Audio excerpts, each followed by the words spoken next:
अस्सलाम वालेकुम, आप देख रहे हैं टीवी टुडे और मैं हूं मोहम्मद एहसानुल्लाह। और मैं हूं असद सुबहानी। हेडलाइंस आप जान चुके, बुलेटिन का बाकायदा आगाज करेंगे। अमेरिका और चीन में सर्द जंग अरूज पर पहुंच गई। चीन का चेंगडू में अमरीकी काउंसिल खाना बंद करने का हुक्म। चीनी वजारत खारजा के मुताबिक सूरत हाल का जिम्मेदार अमरीका है। अमरीका ने चीनी अफवाज के साथ मुंसलिक होने समेत मुख्तलिफ इल्जामात पर 3 चीनी बाशिंदे गिरफ्तार कर लिए हैं। अमरीका और चीन में सर्द जंग अरूज पर पहुंच गई। चीन का चेंगडू में अमरीकी काउंसिल खाना बंद करने का हुक्म। चीनी वजारत खारजा के मुताबिक सूरत हाल का जिम्मेदार अमरीका है। अमरीका ने चीनी अफवाज के साथ मुंसलिक होने समेत मुख्तलिफ इल्जामात पर 3 चीनी बाशिंदे गिरफ्तार कर लिए हैं। अहम खबर है, कशीदगी बढ़ती जा रही है। आपको बता रहे हैं, अमरीका और चीन में सर्द जंग उरूज पर पहुंच गई। चीन का चेंगडू में अमरीकी काउंसिल खाना बंद करने का हुक्म। चीनी वजारत खारजा के मुताबिक सूरत हाल का जिम्मेदार अमरीका है। अमरीका ने चीनी अफवाज के साथ मुंसलिक होने समेत मुख्तलिफ इल्जामात पर 3 चीनी बाशिंदे गिरफ्तार कर लिए।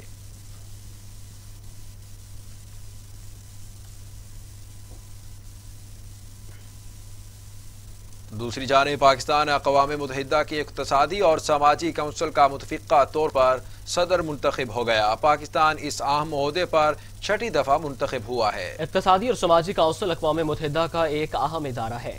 पाकिस्तान के मुस्तकिल मंदूब मोनीर अकरम इक़्तिसादी और समाजी काउंसिल की सदारत करेंगे। वो 2005 में भी इक़्तिसादी और समाजी काउंसिल के सदर रह चुके हैं।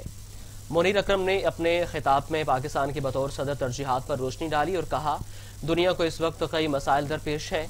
कोरोना वायरस के आलमी माइशत और सेहत पर असरात और उसका ममालिक की तरक्की पर मनफी असर अहम मसला है। मोनीर अकरम ने कहा कि सूरत हाल में भी बैरूनी तसल्लुत और मकबूजा इलाकों में महसूर अक़वाम पर खसूसी तवज्जो की ज़रूरत है। कोरोना की वैक्सीन की तमाम ममालिक तक रसाई हमारी तरजीहात में शामिल होगी।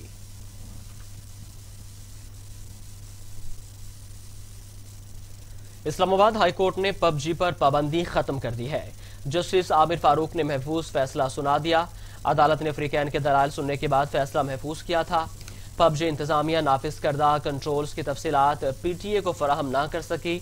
दूसरी जानिब पाकिस्तान टेलीकम्युनिकेशन अथॉरिटी की पबजी की इंतजामिया से पबजी के सेशंस, पाकिस्तान में इस्तेमाल कुनिंदगान की तादाद और कंपनी की तरफ से नाफिज करदा कंट्रोल्स की तफसीलात तलब की थी। ताहम पबजी की जानिब से जवाब वसूल नहीं हुआ था। अहम खबर से आपको अपडेट कर रहे हैं, इस्लामाबाद हाई कोर्ट ने पबजी पर पाबंदी खत्म कर दी है। जस्टिस आमिर फारूक ने महफूज फैसला सुना दिया। अदालत ने अफ्रीकैन के दलाल सुनने के बाद फैसला महफूज किया था। पबजी इंतजामिया नाफिज करदा कंट्रोल्स की तफसीलात PTA को फराहम ना कर सकी। दूसरी जानिब पाकिस्तान टेलीकम्युनिकेशन अथॉरिटी ने पबजी की इंतजामिया से पबजी के सेशंस, पाकिस्तान में इस्तेमाल कनिंदगान की तादाद और कंपनी की तरफ से नाफिज करदा कंट्रोल्स की तफसीलात तलब की थी। ताहम पबजी की तरफ से जवाब मौसूल नहीं हुआ।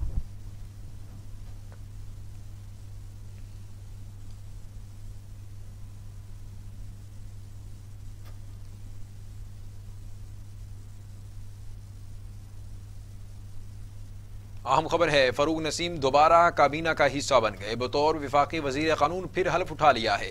सदर मुमलिकत आरिफ अलवी ने फारूक नसीम से हल्फ लिया।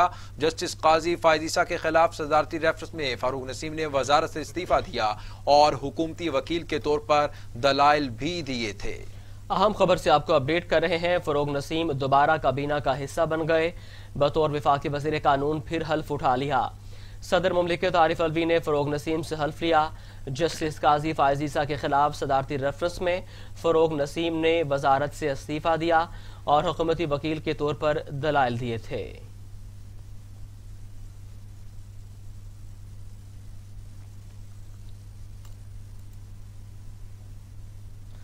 गैर कानूनी मवेशी मंडियों के खिलाफ क्रैकडाउन का फैसला।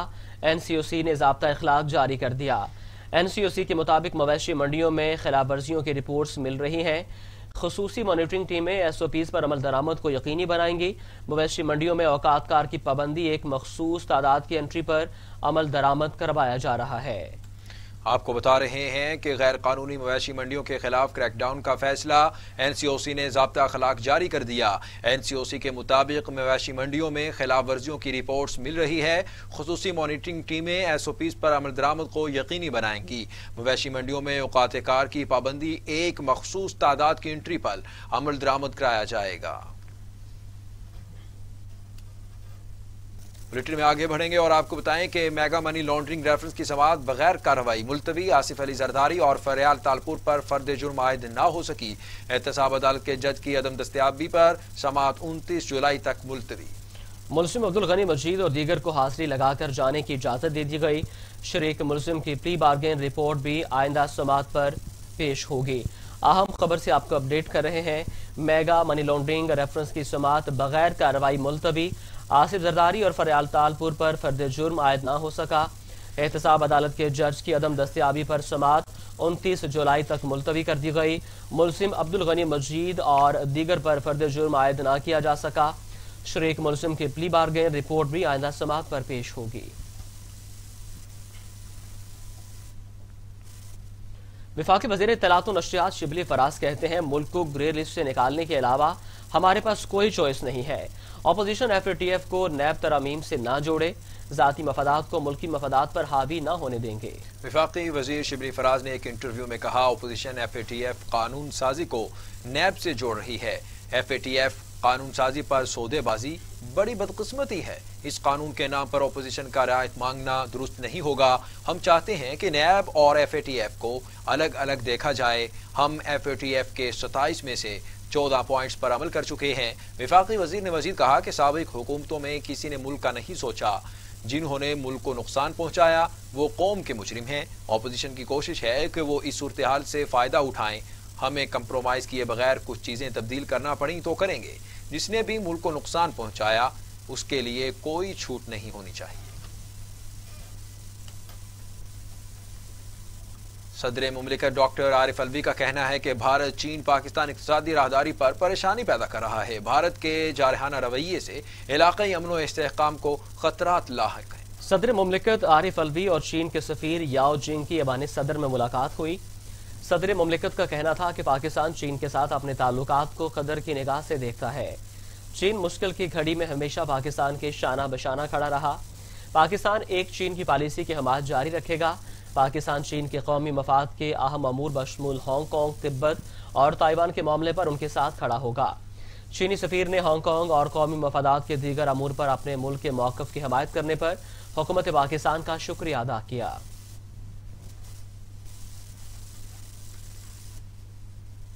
अभी आपको बताएं कि वज़ीर आला पंजाब सरदार उस्मान बुज़दार कहते हैं, मरी के रहायशियों के लिए पानी की फराहमी बेहतर बनाएंगे। मरी समेत दीगर सियाहती मकामात को जल्द खोलना चाहते हैं। रेस्टोरेंट्स और होटल्स को भी खोलने के लिए SOPs को हतमी शक्ल दी जा रही है। मरी में कौसार यूनिवर्सिटी बनाई जाएगी। तफसीलात के मुताबिक वज़ीर आला पंजाब उस्मान बुज़दार ने अपने बयान में कहा कि सियाहती मकामात और रेस्टोरेंट्स को SOPs के तहत खोलने की सिफारिशात NCOC के इजलास में पेश की जाएगी। NCOC की मंजूरी के बाद सियाहती मकामात और रेस्टोरेंट्स को SOPs के मुताबिक खोला जाएगा। उस्मान बुज़दार का कहना था, मरी में नए थाने और नई सब डिवीजन बनाने की असूली मंजूरी दे दी है। मरी में एडिशनल डिप्टी कमिश्नर और SP तैनात होंगे। मरी में 22 करोड़ रुपए से नई वाटर स्कीम बनेगी। नई स्कीम से रोजाना 6 लाख गैलन पानी मरी के रिहायशियों को मिलेगा।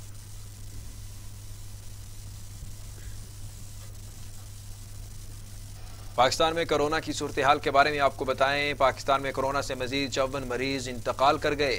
अमवात की तादाद 5763 हो गई। 1209 अफराद में वायरस की तशखीस से मरीजों की तादाद 2,70,400 हो गई। 1316 मरीजों की हालत तशवीशनाक है, जबकि 2,20,000 से ज्यादा मरीज सेहतियाब हो चुके हैं। पाकिस्तान में कोरोना ने 24 घंटों में मजीद 54 मरीजों की जिंदगी निगल ली। सिंध में 2096, पंजाब में 2105, खैबर पख्तूनख्वा में 1170, बलूचिस्तान में 136, गिलगित बल्तिस्तान में 46, आज़ाद कश्मीर में 49 और इस्लामाबाद में 162 मरीज इंतकाल कर चुके हैं। 24 घंटों में मजीद 1209 अफराद में वायरस की तशखीस हुई है। पंजाब में 91,423, सिंध में 1,15,883, खैबर पख्तूनख्वा में 32,898, बलूचिस्तान में 11,523, गिलगित बल्तिस्तान में 1,918, इस्लामाबाद 14,766 और आज़ाद कश्मीर में 1,990 मरीज हो चुके हैं। दुनिया भर में कोरोना के मरीजों की तादाद 1,57,00,000 तक जा पहुंची। हलाकतों की तादाद 6,37,000 हो गई। 96 लाख मरीज सेहतियाब हो चुके हैं। मूजी कोरोना वायरस अब तक दुनिया भर में 6,37,000 जिंदगियां निगल चुका। अमेरिका में 1,47,333, ब्राजील में 84,207, रूस में 12,892, भारत में 30,645, तुर्की में 5,563, ईरान में 15,074, अफगानिस्तान में 1,211 और सऊदी अरब में 2,635 अमवात हो चुकी हैं। बरतानिया में 45,554, इटली में 35,092, स्पेन में 28,429 और फ्रांस में 30,182 हलाकतें हो चुकी। और अब आपको बताएं कि आज इंग्लैंड रवाना होंगे। मसाजिर मोहम्मद इमरान भी साथ होंगे। दोनों खिलाड़ियों के कोरोना टेस्ट गुज़िश्ता रोज मनफी आए थे। इंग्लैंड पहुंचते ही कोरोना टेस्ट होगा, रिजल्ट आने तक सेल्फ आइसोलेशन में रहना होगा। आपको बताएं कि मोहम्मद आमिर का कोरोना टेस्ट नेगेटिव आने के बाद आज इंग्लैंड रवाना होंगे, जबकि मसाजिर मोहम्मद भी साथ होंगे। दोनों खिलाड़ियों के कोरोना टेस्ट गुज़िश्ता रोज मनफी आए थे। इंग्लैंड पहुंचते ही कोरोना टेस्ट होगा, रिजल्ट आने तक सेल्फ आइसोलेशन में रहना होगा। मियां चन्नू के एथलीट और सैफ गेम के गोल्ड मेडलिस्ट अब्दुल रशीद ने अपने गांव के खेतों में ही अकेडमी बना ली है। इलाके के नौजवानों की खेलों के हवाले से तरबियत करने लगे हैं। इस बारे अब्दुल कदीर की ये रिपोर्ट देखिएगा। खेत में अकेडमी बनाकर नौजवान खिलाड़ियों को तरबियत देने वाला ये नौजवान एथलीट अब्दुल रशीद है, जो मियां चन्नू के चक नंबर 119 का रहायशी है। अब्दुल रशीद ने सैफ गेम 2004 में 110 मीटर की रुकावटों वाली रेस में गोल्ड मेडल, जबकि एशियन गेम्स में 2 मरतबा सिल्वर मेडल हासिल किया। उन्होंने ओलंपिक 2008 में शिरकत की। इसके अलावा बेशुमार आलमी मुकाबलों में भी पाकिस्तान की नुमाइंदगी करते हुए बेहतरीन कारकर्दगी का मुजाहरा किया। तो मैंने अपनी गेम का स्टार्ट बाकायदा 1997 में किया और 2013 तक खेला। इस दौरान में मैंने बहुत से इंटरनेशनल और नेशनल कंपटीशन किए, जिसमें 2 टाइम एशिया का सिल्वर मेडलिस्ट हूँ, सैफ गेम का गोल्ड मेडलिस्ट हूँ, इंडो पाक का गोल्ड मेडलिस्ट हूँ, वर्ल्ड में 4th हूँ और आल्सो ओलंपियन हूँ। तो मैंने बहुत अरसा इंतज़ार किया कि कोई मुझे सपोर्ट करेगा तो मैं ये सिलसिला जारी शुरू करूँगा, लेकिन मुझे किसी ने सपोर्ट नहीं किया। तो मैंने अपने तौर पे ये मैंने स्टैंड लिया और ये गेम शुरू करवाई। अब्दुल रशीद अब अपना तमाम वक्त अपने इलाके के नौजवानों की ट्रेनिंग में गुजार रहा है। तरबियत के लिए आने वाले खिलाड़ी भी बगैर किसी सहूलत के ये सोचकर मेहनत कर रहे हैं कि उन्होंने अब्दुल रशीद की तरह अपने मुल्क का नाम रोशन करना है। ताहम अब्दुल रशीद का कहना है कि अगर हुकूमत इसकी सरपरस्ती करे तो नामवर एथलीट पूरी दुनिया में मुतारफ करवा सकता है। इसे यकीन है कि पाकिस्तान के नौजवानों में अपने मुल्क का नाम रोशन करने का जज्बा भी है और सलाहियत भी। कैमरामैन टीम के साथ रो Abdul Qadir, TV today news, Mian Channu. Report आपने जानी। आगे बढ़े और आपको बताएं कि यूनाइटेड बिजनेस ग्रुप के सरपरस्ते आला एसएम मुनीर ने मुक़द्दस नवादारात और मुतबरकात की नुमाइश का दौरा किया। एसएम मुनीर ने गलाफ़े काबा, पर्दा बाबुल काबा, चादर रोज़ाए रसूल सल्लल्लाहु अलैहि वसल्लम, कुंजी बैतुल्लाह शरीफ और दीगर मुतबर्रिकात की ज़ियारत की। यूनाइटेड बिजनेस ग्रुप के सरपरस्ते आला एसएम मुनीर और दीगर ताजिर रहनुमाओं ने मुक़द्दस नवादारात के साथ भरपूर अक़ीदत का इजहार किया और उनकी ज़ियारत को रूहानी तस्कीन का जरिया करार दिया। ताजिर रहनुमाओं ने मुतबरकात की नुमाइश के इनेकाद पर चेयरमैन पंजाब सरमायाकारी बोर्ड सरदार तनवीर अलियास खान और CEO Sardar group of company Sardar Yasir alias Khan को खराज तहसीन पेश किया। एसएम मुनीर ने कहा कि कोरोना वबा की वजह से लोग खाना काबा और रोज़ा रसूल नहीं जा सकते। इन हालात में गुलाफ़े काबा, पर्दा बाबुल काबा, चादर रोज़ा रसूल सल्लल्लाहु अलैहि वसल्लम और दीगर मुतबरकात लोगों की रूहानी सुकून के हसूल का मौका मिलेगा।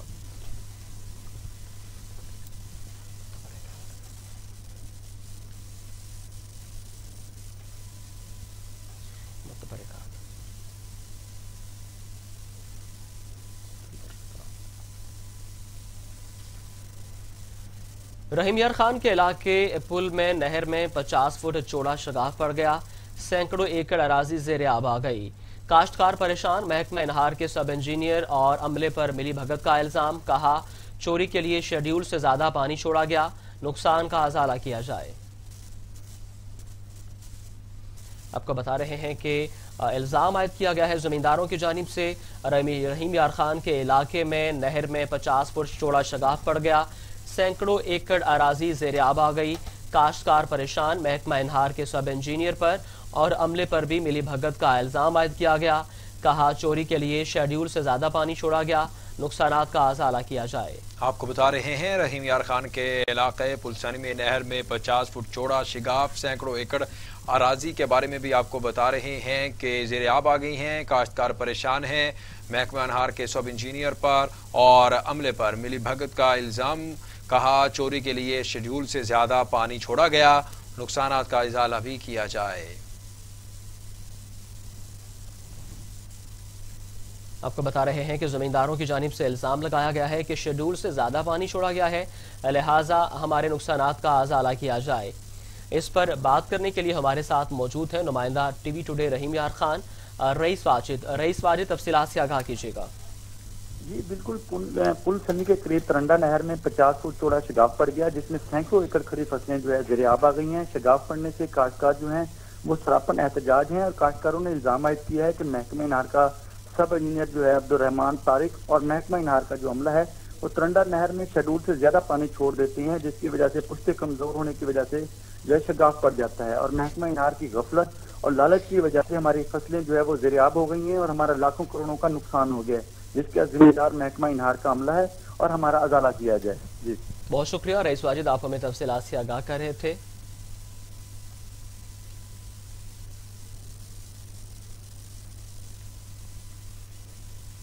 से ऐसे हो रहा है, जब पानी की जरूरत होती है पानी हमें देते नहीं, किसी और जगह पर दे देते हैं, किसी और नहरें बहुत हैं, फौजियों की नहरें हैं उधर छोड़ देते हैं। जब हमें पानी की जरूरत होती है फिर नहरें ऐसे ऊपर तक तार कर देते हैं। सर ये पानी टूटने का जो असल मकसद है, असल वजह यह है कि पानी नहर में बहुत ज़्यादा छोड़ते हैं, बेलदार सो जाते हैं रात के वक्त, इस वजह से जो नहर नाकस है, पहले भी नाकस है, इसका जो बनी है इसका। बहावलपुर में खातून समेत 2 अफराद का कत्ल, दोनों को छुरियों के वार से हलाक किया गया। मुलजिम स्कूल में चौकीदार है, मुलजिम को गिरफ्तार कर लिया गया। नाश पोस्टमार्टम के लिए अस्पताल मुंतकिल कर दी गई है। अफसोसनाक खबर से आपको अपडेट कर रहे हैं। बहावलपुर में खातून समेत 2 अफराद का कत्ल, दोनों को छुरियों के वार से हलाक किया गया।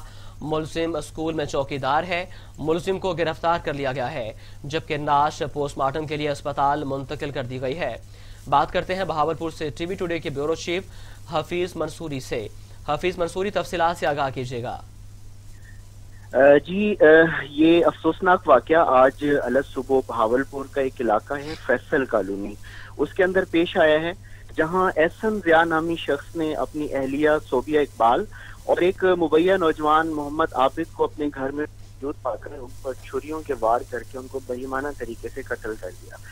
हलाक होने वाले नौजवान की शनाख्त मोहम्मद आबिद के नाम से हुई है, जो कि मौजा मंगवानी भावलपुर का जो है वो रिहायशी है, और सोबिया इकबाल जो कि 3 बच्चों की मां भी है, वो जो है वो मुबैना कातिल एहसन ज़िया की अहलिया बताई जाती है, और उसको भी बुरे तरीके से जो है वो छुरियों के वार करके कत्ल कर दिया गया। पुलिस थाना सिविल लाइंस में मौके वारदात पर पहुंचकर हालात का जायजा लिया और मुलजिम एहसन ज़िया को गिरफ्तार कर लिया और लाशों को जो है वो अपनी तहवील में लेकर पोस्टमार्टम के लिए भावलपुर के मरकजी हॉस्पिटल भावलपुर विक्टोरिया हॉस्पिटल में जो है वो पहुंचा दिया गया है, जहाँ पोस्टमार्टम जारी है। जी हफीज मंसूरी, बताइएगा एहसन ज़िया की जानिब से कुछ बयान दिया गया है? जी एहसन ज़िया की तरफ से जो पुलिस को बयान दिया गया है उसके अंदर उसने इस जो है वो शुबे का इजहार किया है कि ये जो मोहम्मद आबिद नामी नौजवान है इसके उसकी अहलिया के साथ गैर अखलाकी ताल्लुकात थे।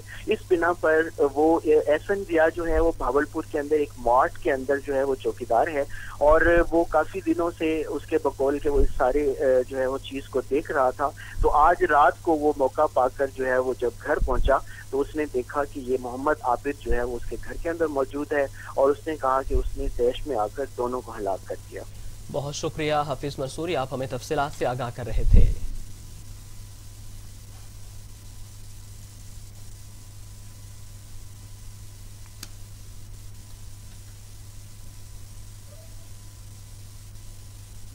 खबरें और भी हैं, शामिल करेंगे एक ब्रेक के बाद, हमारे साथ रहिएगा।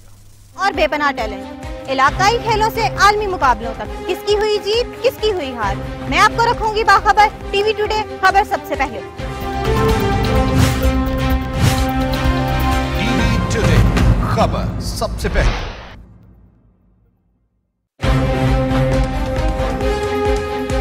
रंगों की दुनिया से सितारों की कहकशां में क्या है इन क्या है आउट, कौन होगा हीरो कौन होगा जीरो, फैशन के ट्रेंड और सितारों की खट्टी मीठी बातें बताऊंगा टीवी टुडे पर। मैं हूं शजोद्दीन, खबर सबसे पहले। टीवी टुडे, खबर सबसे पहले।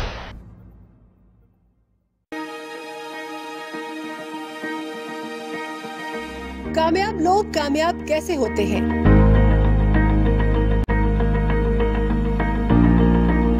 क्योंकि सियासी, समाजी और माशी हालात पर गिरदो पेश के वाकयात। ब्रेक के बाद खुश आमदीद। अभी आपको बताएं कि कौमी असम्बली का इजलास जारी है और फरोग नसीम इजहार ख्याल कर रहे हैं। और ये सर ये जजमेंट में लाया हूँ और इसके लंबा चौड़ा जजमेंट है, लेकिन दोस्त हमारे सारे बैठे हैं।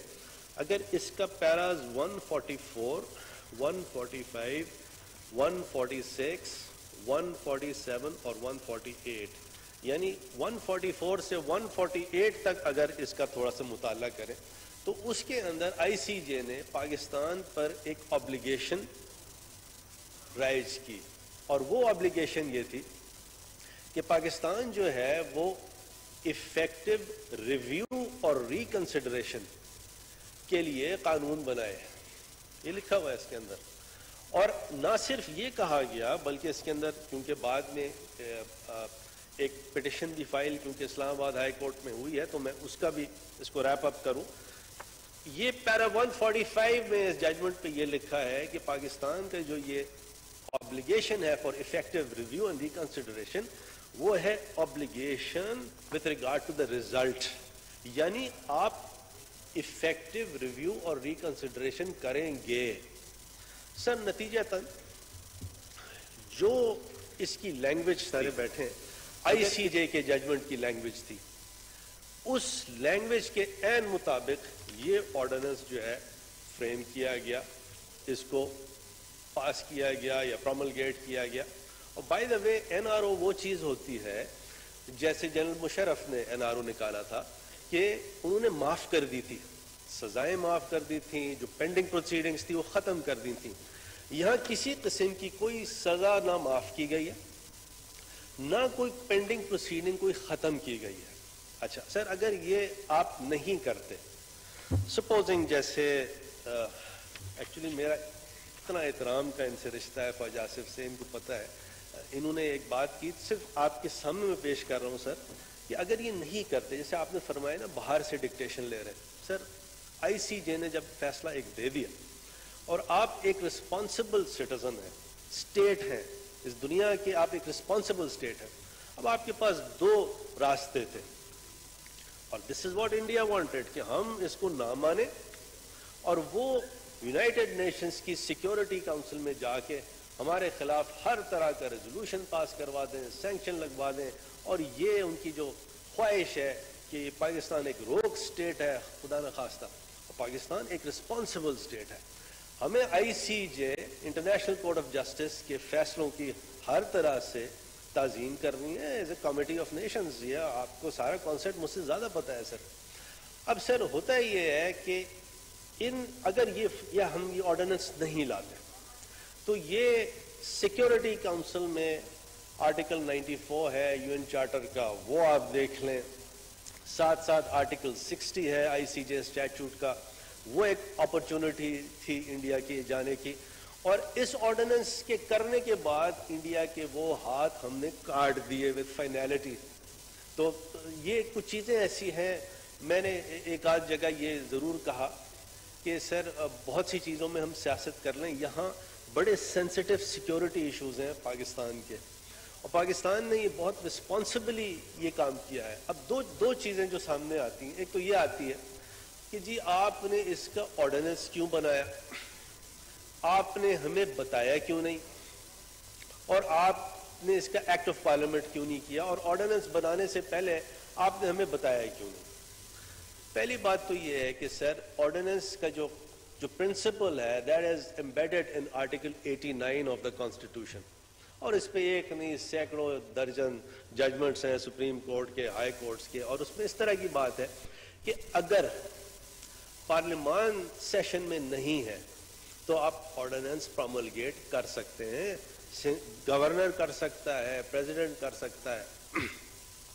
और ये कहीं नहीं लिखा कि ऑर्डिनेंस को पास करने से पहले फेडरल गवर्नमेंट को या सदर को या प्राइम मिनिस्टर को पहले ऑपोजिशन को या दूसरे जो हमारे स्टेक होल्डर्स हैं पार्लियामान में उनको कॉन्फिडेंस में लेने की ज़रूरत है। देखिए, मैं सर 2012 से सेनेटर हूँ, 2 हुकूमतें मैंने देखी, पीपल्स पार्टी की भाई हैं हमारे, बहनें हमारी, PMLN भी likewise, great respect for both of them. तो ये भी जब ऑर्डिनेंस लाते थे तो ये सर ऑपोजिशन से कंसल्ट नहीं करते थे क्योंकि ये रिक्वायरमेंट नहीं है। दूसरी बात, ये प्रोमलगेट तो हुआ और गजेट हुआ 21 मई 2020 को, और जब गजेट हो जाए तो सुप्रीम कोर्ट ऑफ पाकिस्तान ये कहती है कि this is a notice to the public at large. तो ये कोई किसी ने तकिए के नीचे या अपने सराहने रख के नहीं इसको बनाया, बल्कि गजेट किया। जो गजेट होने की रिक्वायरमेंट है वो जनरल क्लॉजेस एक्ट में लिखी हुई है, और इसके हिसाब से ये ऑर्डिनेंस बना। ICJ की जो रिक्वायरमेंट्स थी कि इफेक्टिव रिव्यू और रिकंसिडरेशन आप दे इस आदमी को, सजा खत्म ICJ ने नहीं की। इस ऑर्डिनेंस ने कुलभूषण की सजा खत्म नहीं की। अगर सजा खत्म होती तो सर मैं आपके साथ वहां खड़ा होकर प्रोटेस्ट कर रहा होता। सजा खत्म नहीं हुई तो ये तो बुनियादी तौर पे ये NRO तो है नहीं। ये साबित ये करता है कि पाकिस्तान एक रिस्पॉन्सिबल स्टेट है। पाकिस्तान इंटरनेशनल जो उसकी ऑब्लिगेशंस हैं उसको पूरा करने के लिए हर तरह से हर कोशिश करेगा। और इंडिया के देखिए, इंडिया ने तो ये तैयारी कर ली होगी कि जरा सा ये इधर उधर होते हैं, हम 2 काम करेंगे, ICJ में जाएंगे और सिक्योरिटी काउंसिल में जाएंगे और दुनिया भर में पाकिस्तान को बदनाम करेंगे। अब इसका पैराया क्या है, इस ऑर्डिनेंस का पैराया क्या है? जैसे पीपल्स पार्टी की तरफ से किसी ने यह फरमाया कि एक्सप्लेनेशन दिया हुआ है और एक्सप्लेनेशन से यह साबित होता है कि ये NRO है। सर मुझे थोड़ा सा लगा कि शायद कोई मेरी मेमोरी साथ नहीं दे रही। ऑर्डिनेंस जब मैंने निकाला तो एक्सप्लेनेशन में क्या लिखा हुआ है? एक्सप्लेनेशन में लिखा हुआ है the high court means a high court established under Article 175 of the Constitution of Pakistan 1973 within the limits of whose territorial jurisdiction a foreign national is confined. That's all. This is the explanation. ये कहाँ लिखा है कि उसकी इस explanation ने सजा माफ कर दी है? Let's try to read something which is written in there. अगर कोई invisible ink से कोई चीज लिखी है, कोई पढ़ना चाहता है, तो conspiracy theory तो सर कुछ भी हो सकती है। सर मैंने आपको कभी नहीं कहा कि आप मोदी के यार हैं, मैंने कभी नहीं कहा, ना आपको कहा ना आपको कहा। मैं आपके सामने हकायक नहीं सर, मैं आपके साथ, मेरा फर्ज है भाई साहब, मेरा फर्ज है। मैं आपको तो आपसे तो इतना मेरा रिस्पेक्ट का रिश्ता है, मेरा ये फर्ज आप सब से, राजा साहब बैठे हैं, राजा साहब से पूछें कितना इनसे प्यार का रिस्पेक्ट का मेरा रिश्ता है पीपल्स पार्टी से। ये मेरी नवीद साहब से ये मेरी ड्यूटी है कि मैं सर आपको ये हकायक बताऊं। उसके बाद सर आप ये हमारे दोस्त हैं, इनके साथ जरूर सियासत करें, हर तरह से करें। सर ये वो चीज़ नहीं है। मैं अगर आपसे सिर्फ गुजारिश कर सकूं कि this issue is so sensitive, इसके रिपल्स हैं और आप सबको अंदाजा है। हमें इस इशू को जाने देना चाहिए, इसको लॉ बनाना चाहिए। ये आज टेबल होने के लिए भी रखा हुआ है। इसका स्कोप क्या है? इस ऑर्डिनेंस का स्कोप है सेक्शन 3। सेक्शन 3 कहता है disposal of petitions for review and reconsideration. पहली बात यह है कि अपील नहीं है। Appeal is a different species all together. This is review and reconsideration.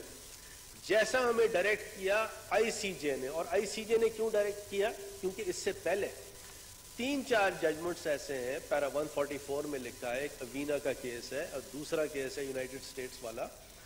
उसकी बेसिस पे जो ICJ ने अपना पुराना फैसला दिया था, वो दोबारा वो फैसला कुलभूषण वाले केस में भी मुरव्विज कर दिया, वो रीइटरेट किया।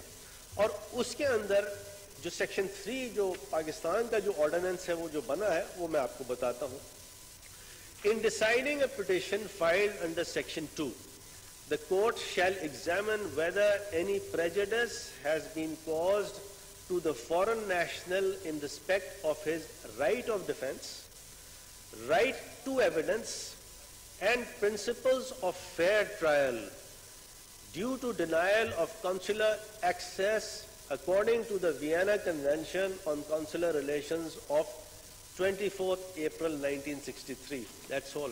क्योंकि हमें जो ICJ ने कहा है वो ये कहा है कि आप इफेक्टिव रिव्यू एंड रिकंसिडरेशन दें और उसका किराया ये होना चाहिए, और वही चीज जो उस जजमेंट में हमारी रहनुमाई की ICJ ने, एज ए रिस्पॉन्सिबल स्टेट हमने उसका ये लॉ बनाया। अब नेक्स्ट सवाल ये है, और जायज सवाल है सर, ये वाला सवाल जायज है और मैं इसकी आपको कोशिश करता हूं जवाब देने की। वो सवाल ये है कि जब आपने ये ऑर्डिनेंस बना दिया और इस ऑर्डिनेंस में लिखा है कि या तो कुलभूषण साहब खुद या कोई उनकी इंडियन एम्बेसी, इनमें से कोई रिप्रेजेंटेटिव कुलभूषण का वो रिव्यू और रिकंसिडरेशन की पिटिशन फाइल कर सकता है इस्लामाबाद हाई कोर्ट में।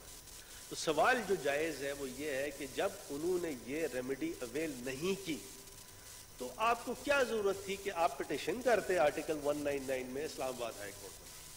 सर इसका जवाब है पैरा 144 में। पैरा 144 जो है सॉरी 146 जो है ICJ का जजमेंट, उसमें उन्होंने ये कहा कि जो भी आप इफेक्टिव रिव्यू और रिकंसिडरेशन के लिए लॉ बनाएंगे, एक तो वो इफेक्टिव होना चाहिए और दूसरा रिजल्ट ओरिएंटेड होना चाहिए। ऑब्लिगेशन ऑफ रिजल्ट जो है पाकिस्तान को, ऑब्लिगेशन ऑफ रिजल्ट वो कंप्लाई करनी है। इस पे डिस्कशन हुआ, कुछ अटॉर्नी जनरल ऑफिस ने कुछ इंटरनेशनल लॉयर्स से भी ओपिनियन ली और उसमें ओपिनियन डिवाइडेड थी।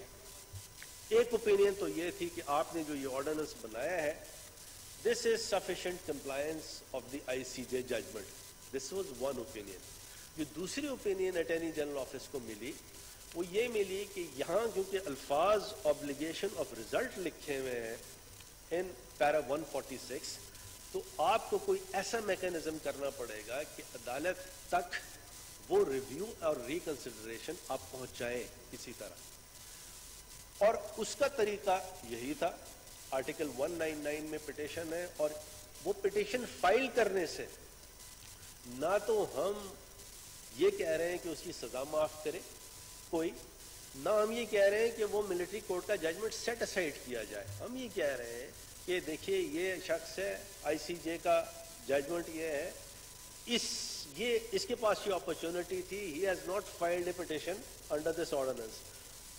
हम अदालत के सामने रखते हैं, अदालत जो है सेक्शन 3 के पैराए में जो कि ICJ का फैसला है उसके हिसाब से ये फैसला कर लें, because we are a responsible state, और वो ये फैसला कर लें कि क्या इसको, क्योंकि काउंसलर एक्सेस नहीं दी गई उस वक्त, कब 2016 में, तो अगर काउंसलर एक्सेस नहीं दी गई,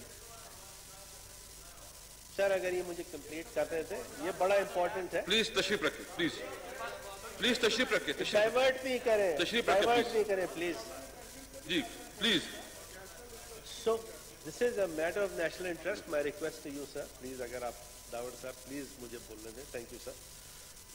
तो सर सेक्शन 3 के हिसाब से वो जो ऑब्लिगेशन ऑफ रिजल्ट है पैरा 146 का, वो हमने कंप्लाई कर दिया बाय फाइलिंग दिस पिटिशन।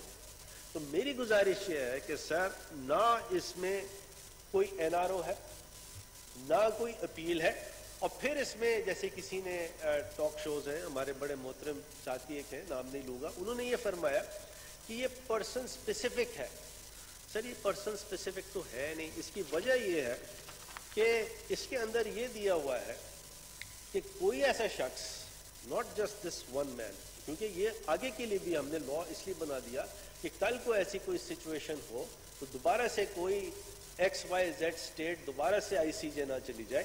कोई ऐसा शख्स जिसको मिलिट्री कोर्ट में अगर कन्विक्ट किया गया हो तो वो जो है इसके तहत इतनी टाइम लिमिट में Islamabad high court effective review और रिकंसिडरेशन के लिए अप्रोच कर सकता है। तो ये पर्सनल स्पेसिफिक भी नहीं है। तो मेरी अगेन गुजारिश है, कोई सवाल हो जवाब हो, सर मैं हाजिर हूँ, यहाँ बैठा हूँ, भाई हूँ आपका। और मेरी अगेन गुजारिश ये है कि सर क्योंकि मामला बड़ा सेंसिटिव नौयत का है, सिक्योरिटी इशूज़ हैं, हाई सिक्योरिटी इशूज़ हैं इसमें, तो इसके अलावा हम अगर बात करें इसको सर जाने दें। Thank you sir. जी चूंकि अजान जुम्मा हो चुकी है और नमाज जुम्मा की होने के बाद इसकी इजलास को मुलतवी करता हूँ। जी सर जी जुम्मा बस अभी टाइम खत्म है आपकी।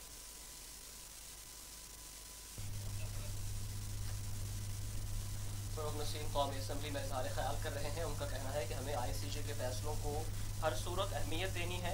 ऑर्डिनेंस लाकर हमने इंडिया के हाथ काट दिए हैं। हमें इस मामले पर सियासत नहीं करनी चाहिए। ऑर्डिनेंस से कुलभूषण की सजा खत्म नहीं हुई। पाकिस्तान इंटरनेशनल जिम्मेदारियां पूरी करने की पूरी कोशिश करेगा।